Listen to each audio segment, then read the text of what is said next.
Will this be Bianco's first losing record ever? What are they, 6 games above 500? 21-15.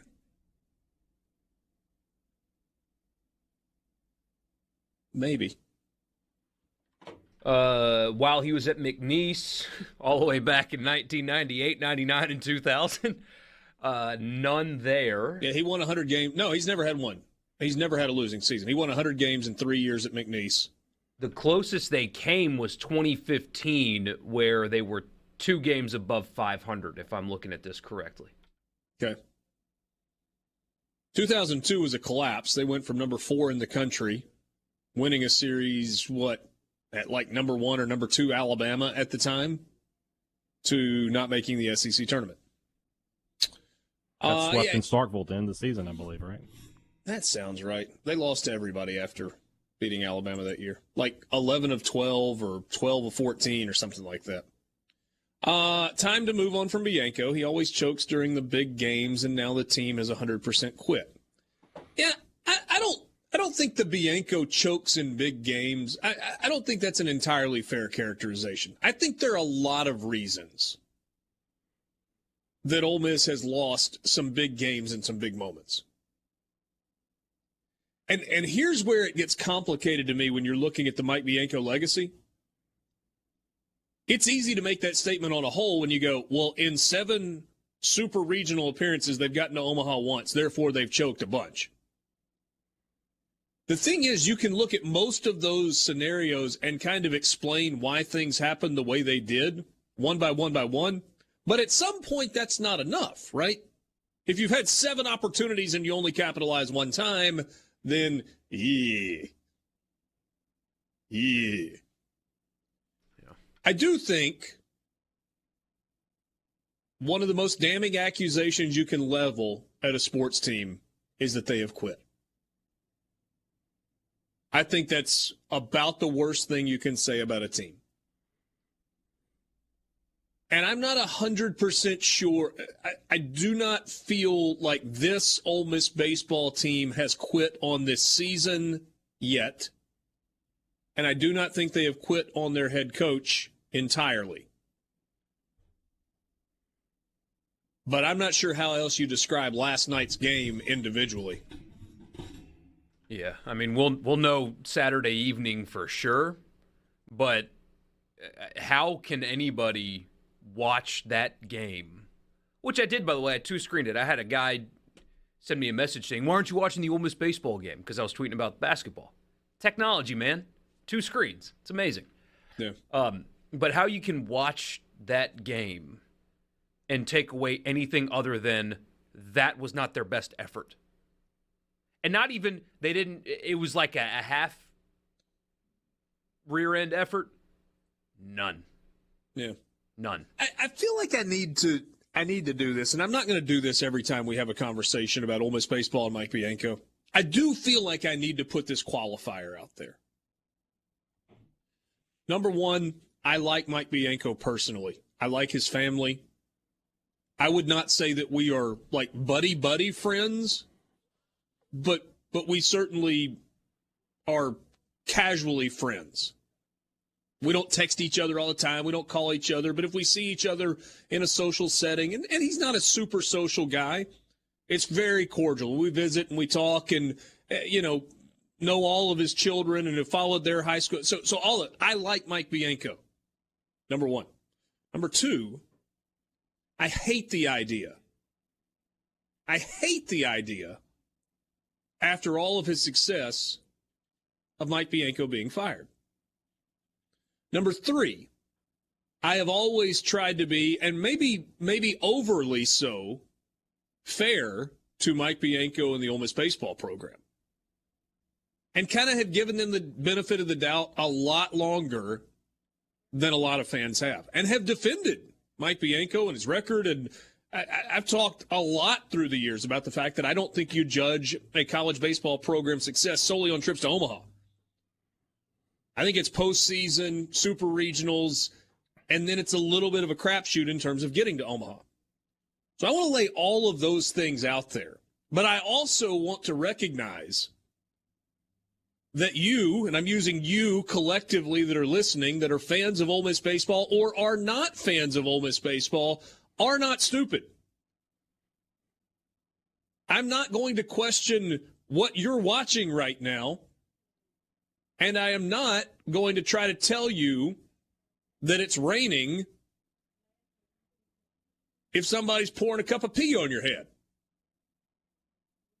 I don't think I got that analogy exactly right, but you know what I mean. Close enough. Yeah. The fact is, this is a talented baseball team that has played very, very poorly. And when I say it's a talented baseball team, I'm talking about in terms of at the plate. It is a team that had question marks going into the season on the mound. I do know that internally, Mike Bianco's told us this. He thought they were going to be better on the mound this year than they were a year ago. And when he said that to me in our preseason sit-down long interview that we've done every year for the last several years, I raised my eyebrows. And he said, yeah, I see you raised your eyebrows about that, but here's why. Do we have a Doug Nikhazy? Do we have a Gunnar Hoagland? No. I hope so, but no. Not going in, we don't. But he thought the depth of the pitching staff overall was better than the depth they had last year, where it was at the end, Doug Nikhazy and Taylor Broadway, and that's basically it. That has turned out not to be the case. They do not have guys that can get outs. Their best and most talented arm was, and I guess is, Brandon Johnson, and he's run into a wall and can't get outs in big situations. Dylan DeLucia is the best pitcher on the staff right now. We'll see about the rotation they're going to go with this weekend. Mike Bianco told us on Monday they're going DeLucia on Thursday, and they're going Hunter Elliott on Friday, and on Saturday they're going with Derek Diamond. So that's the rotation this weekend.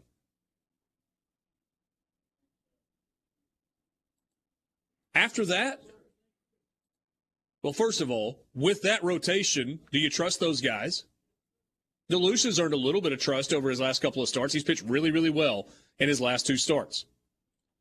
After that, you're going to run out a true freshman in a rivalry series in his home state, and you're going to run Derek Diamond, who's had flashes where he's looked good and has had extended periods where he hasn't looked good. And out of the bullpen, who do you trust beyond that? Doherty. I mean, and even then, it's been inconsistent. No, everything you said was fair. I do think there are some people that are bringing up, well, will they convince him to retire? Maybe, but you're paying for it. Would you leave just over $2 million on the table to retire? Nah. No, they're going to pay for it. And also, a termination, if it does happen, will not happen until the season's over. You don't let a guy that's coached at your place for 22 years and brought your program, for all the negative criticism that I have been a part of, that I agree with, Ole Miss baseball is a national brand in baseball now because of Mike Bianco. Mm-hmm. You let this season end however it ends, and then you do what is necessary. And I don't think fans need to, convince leadership at Ole Miss that a change has to happen. I think it's pretty cut and dry at this point, don't you? I think everybody knows the score here, literally and figuratively. If they somehow make it to the postseason and they go 0-2 or 1-2 in a regional, we all know what's going to happen. If they don't make the postseason at all, we all know what's going to happen. I don't think there's a debate to be had here. I think it's very, very simple. Ole Miss has gotten to a place where they either finish the season wildly successful, which there's nothing that has happened through the first 36 games of the year that leads you to believe that that is going to happen, or there's going to be a change. That's where we are. That's the reality of the situation at Ole Miss. We got a lot more. There are a lot more layers to get to in this conversation, and we're going to continue this conversation. But we are going to press pause on it because coming up next, we're going to talk with Josh Edwards, who is going to join us and chat some NFL draft analyst. We'll talk with him about some Mississippi guys, primarily Charles Cross and Matt Corral, and the draft in general. So we're going to do that next on the Farm Bureau phone line, and then we'll come back to this Ole Miss baseball conversation because it's deep and it's layered, and it's what everybody's talking about right now, which is not necessarily a great thing going into the weekend where you're going to play Mississippi State. But I do want to try and you have sent us more text messages than we would get to in 3 shows. And so if we don't get to your message, I hope we hit the gist of your message throughout the conversation. But I'm going to cherry pick a few of these. Here's one. I didn't see the beginning of the Ole Miss game last night. They didn't even try to put out the fire with any top arms, though, did they? Trying to preserve pitching for the state series. Ole Miss pitched 9 guys in the game last night. And it was kind of death by 1,000 paper cuts. So Drew McDaniel gets the start, and he looks great in the first inning. Here was the line score inning by inning for Southeast Missouri State last night in terms of runs. 0, 3, 2, 1, 3, 1, 0, 1, 2. There wasn't this inning where it was they put 7 on the board or they put 9 on the board en route to scoring 13. It was they, being Ole Miss, couldn't stop the bleeding. They couldn't put zeros on the board. They put a 0 on the board in the first inning and the 7th inning. Aside from that, Southeast Missouri State, not Mississippi State, not the St. Louis Cardinals, Southeast Missouri State. And by the way, good team. Not a great team, but a good team. A regional team a year ago, a bunch of pieces back. They scored in 7 of 9 innings. And they hit, and they got walks, and they got hit by pitch, and there was just no stopping the bleeding. So it wasn't a thing. I mean, Ole Miss pitched Drew McDaniel, Mason Nichols, Riley Maddox, Max Chofie, Mitch Morrell, Jackson Kimbrell, Wes Burton, Josh Mallitz, and Logan Savell. Now, are those the 9 best arms on the team? No, they're not. But you weren't going to run out any of your 3 weekend starters, and there was no need to run out Brandon Johnson unless you just wanted to try and get him some work. And you certainly weren't going to run out Jack Doherty, who had pitched on Saturday and was effective, and you absolutely need this weekend. But that's the thing. It doesn't matter. It doesn't matter if you didn't throw guys that you throw on the weekend. You should have people in your bullpen that you don't rely on a Friday night in the SEC to beat SEMO. That's right. The team's problem right now. They have no depth whatsoever on the mound on Friday, Saturday, Sunday, or Tuesday.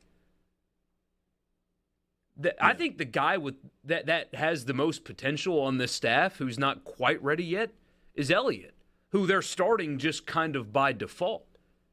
But when you look at people where you think, this guy's going to be good, or is good, he's just not showing it, how many guys on that roster actually have that kind of high-end potential? It's like 3. This whole discussion, and I'm sort of secondary to it, as with what I do. But it's incredible. And State's not out of the woods by any stretch of the imagination. They're still playing poorly. Who knows what's going to happen this weekend? But it's incredible how this discussion has flipped from State to Ole Miss over the past couple of weeks. I mean, Ole Miss was ranked number 1 in the nation 5 weeks ago. Yeah. And here we are. Bianco's all but out the door, and we're talking about, did they quit? Has the team quit? That is. I mean, you look at our text line. I promise you, most of the people texting us in today 4 weeks ago were giving me 5 shades of hell about what Mississippi State baseball was. So this is a really, from the unbiased perspective, and certainly mine is not that, but a really interesting, I don't know what the word is, valley for Ole Miss baseball. Well, and the fascinating thing is there was a significant segment of the Ole Miss baseball fan base that absent a trip to Omaha this year, wanted to see a change, period. And frankly, wanted to see a change last year or the year before that. We talked before about, a coach loses some segment of its fan base in terms of support every single year. Well, when you've been at a single place for 22 years, you will have lost a lot of support along the way.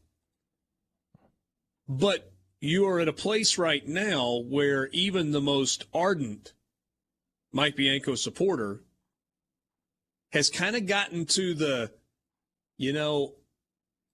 I love Mike, and I love what he has built with Ole Miss baseball, but the program has gotten to a place where it needs something fresh, something new, something different. And when that sets in, and then after that, apathy sets in, you're kind of at a point of no return. So, text message. Bianco has been a consistent winner. The NCAA has never sniffed the program. If baseball were like football, make one of 50 or so bowls, or basketball, make a field of 68, why does baseball have to be in the top 8 to be successful? See if you guys agree with my response. Said it. I think it boils down at this point to Ole Miss has poured everything into the baseball program at a top 5 national level. Top 5 fan support, top 5 in terms of resources available, top 5 in facilities. I know that's a little subjective, but in terms of investment into facilities, they're there. Top 5 in coaching staff compensation, et cetera, et cetera. And yet the results over an extended period of time have not been corollary. It's not top 5 results. It's top 20 results. Roughly. 2 things. What program has the NCAA sniffed in baseball? That's not a thing. I mean, Tennessee got caught cheating and nothing will happen. It literally got caught. Like everybody knows, the NCAA, the SEC, everybody knows they were using juiced bats and nothing's going to happen. The NCAA doesn't care about enforcing baseball, on top of the fact that there's nothing really to enforce. Nobody really breaks recruiting rules in baseball because you're recruiting these kids when they're 14. It's not football and basketball. There's not a bunch of money being in baseball. Nobody flips. There's not hundreds of thousands of dollars getting thrown around to baseball prospects to get them to sign with the best schools. It's not a thing. It's kind of funny, real quick. The only 2 guys in baseball that I know flipped, were committed somewhere else and then decommitted, were Jake Mangum and Tanner Allen, probably the 2 most influential baseball players maybe in Mississippi State history. At least in Jake Mangum's case, it did involve a coaching change. It did. And it involved one with Tanner Allen, too. He committed to LSU when Cannizzaro was there. When Cannizzaro went to State, he flipped to State. Okay. We've gotten multiple messages now, though, that say something like, be careful what you wish for, or here's an example where a school moved on from a successful coach and it got worse, so be careful what you wish for. Stansbury is the comparison people are making. But it's not a good comparison because State hasn't put into basketball what Ole Miss has put into baseball. Well, is that really a way you want your athletic programs to be run? Is that how you approach life? I mean, if you do, so be it. But no successful person has gotten to where they are without taking risks. Mm-hmm. That is a must. If you're going to be successful at the highest level of anything in life, you have to take risks. You have to. You think Elon Musk is worth all the money he has because he was conservative? You think you're going to be a great financial advisor if all of your investments are super conservative with really little return on your investment, but buddy, you never lose? That's not how you become successful. Yes, it absolutely could get worse for Ole Miss baseball if a change is made. It 100% could be worse than this, no doubt. But it could be better. So are you really willing to sacrifice better for the possibility of it being worse? Do you want to be successful at the highest level or not? Because your investment tells you you should be, and your return is not there. Would you accept that from your financial advisor? If your 401k is being invested super conservatively, and hey, in 2022 you get 2% return on your 401k, are you going to be happy with that? No.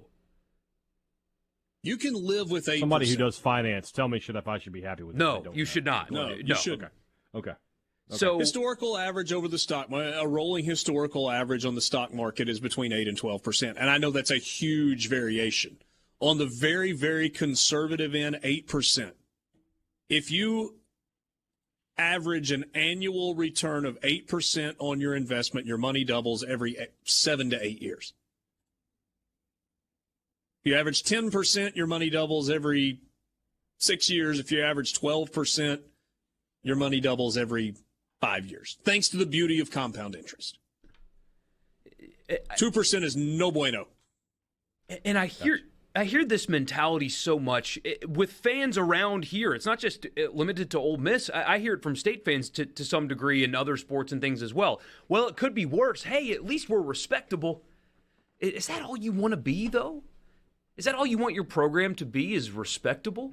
It's such a small-time mentality of, well, we got to be careful because it could be worse. It could be worse. It could be better. It could be better. So spend your time chasing better, even if the risk is there to get worse. Because what's the point? What is the point of another few $1 million going into that stadium? Upgrades, the renderings look fantastic. What's the point? It's not a few, it's 40. 40. And by the way, I think I've thrown this out there before. So Mississippi State spent, what was the final number, hey, Dad? I can't ever remember. $65 million? I think it was 61. Okay. So between 60 and $65 million. Oklahoma State just built one from scratch. They spent $55-60 million on it. Now, it's not done all at once, and rising construction costs make a difference. But over the course of 16 years, Ole Miss, when this next round of stadium expansion upgrade is done, will have spent $80 million on Swayze Field. And it will look like it. The renderings look fantastic. Yeah. What's the point? What's the point? What's the point of spending top 5 money in coaching salary and support staff and all that stuff? What's the point of 12,000 of you showing up to games every weekend? What's the point of any of that if you're afraid of being the best?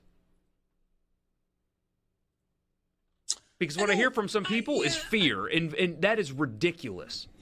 I'm not sure that recognizing what you have is the same as being afraid of trying something different. Well, when you say, careful what you wish for, oh, it could be worse.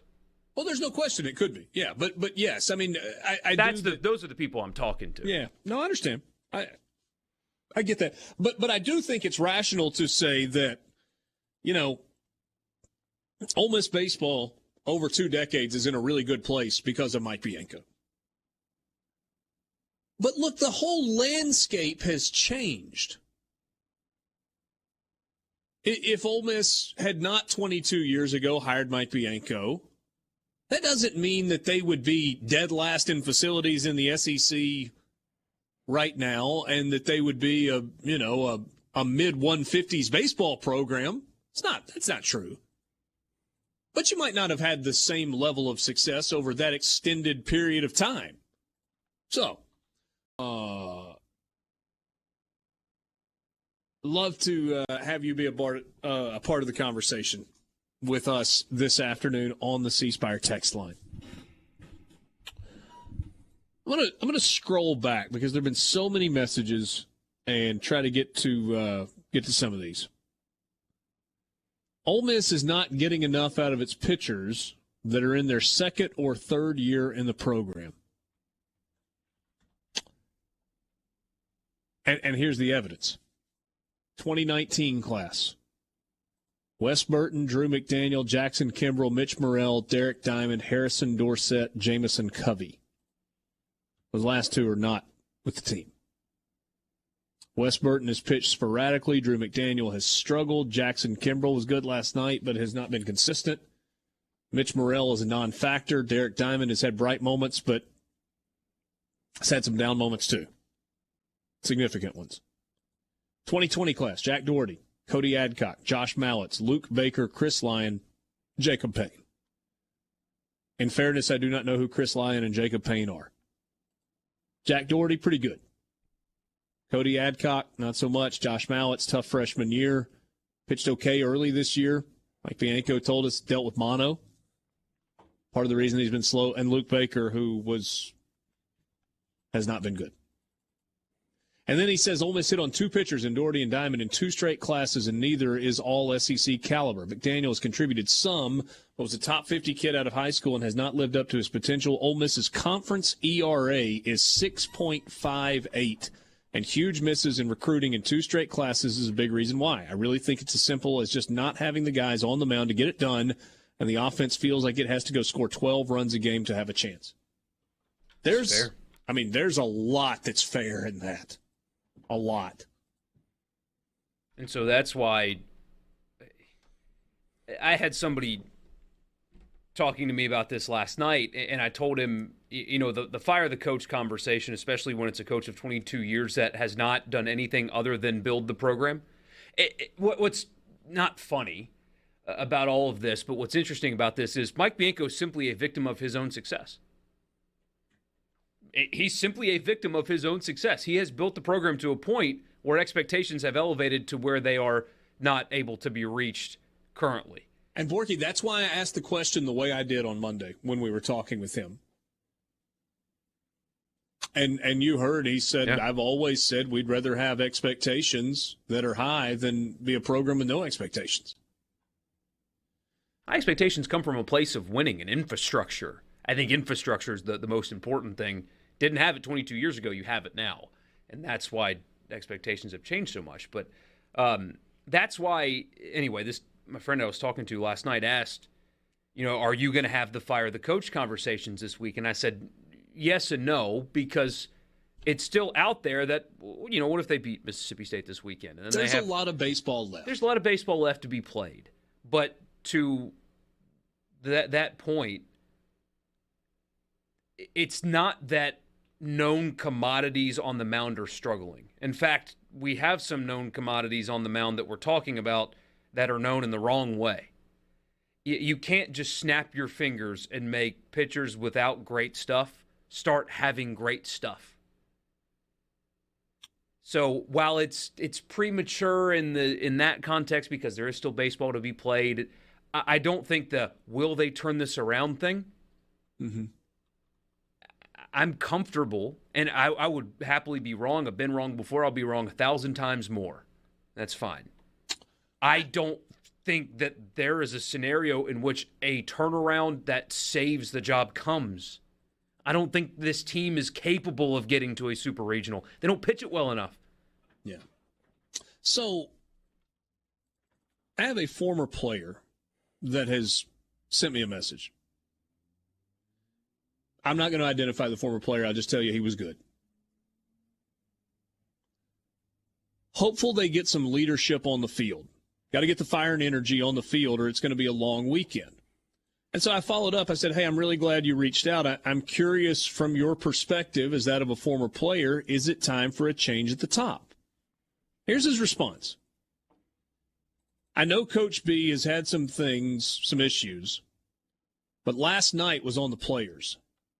I've always been told that coaches are gauged by close ball games. Decisions made during those games matter a whole lot. He can't win a blowout or lose a blowout. That's the guys in the clubhouse. I haven't seen a guy on the infield yet call time during a spot where things start getting away and slow the game down. They seem to wait on Coach Bianco to do it. Leadership has to be on the field between the guys to turn it around. That's a really interesting perspective to me. And I know there are people that hear that go, it's a former player, loyal to it. It's fine. And he didn't entirely address the issue of, hey, is it time for a change? What do you think? He addressed a different issue. And I told you, I think that dirty word is quit. And I think you are leveling an extremely serious allegation when you say a team quit.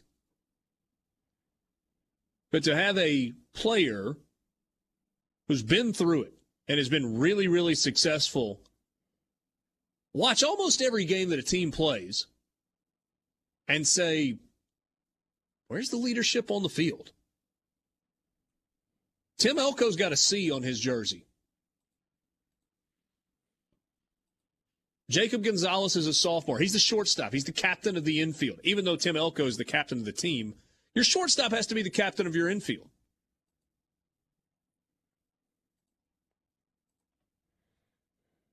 It's almost, it has to be an infielder to do that, right? I mean, an outfielder can't call a team meeting in the middle of the infield. Tim Elko's the guy that you need to do that, but if you've watched Tim Elko closely, he's a quiet lead by action guy, not a raise his voice rah-rah guy. And so who does that leave that can do that? Well, it's got to be Jacob Gonzalez, right?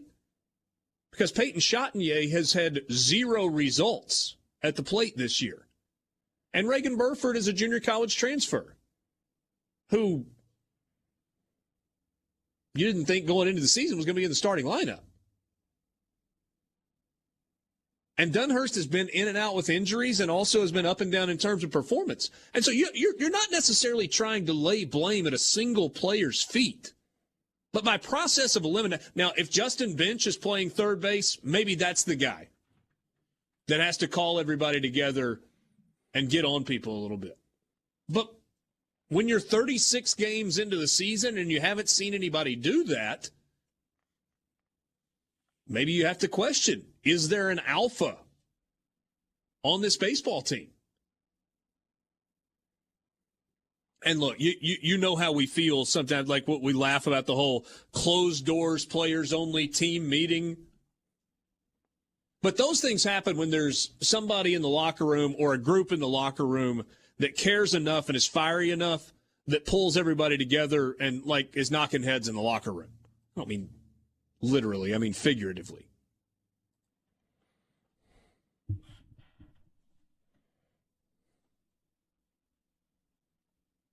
Does that player exist on this Ole Miss team?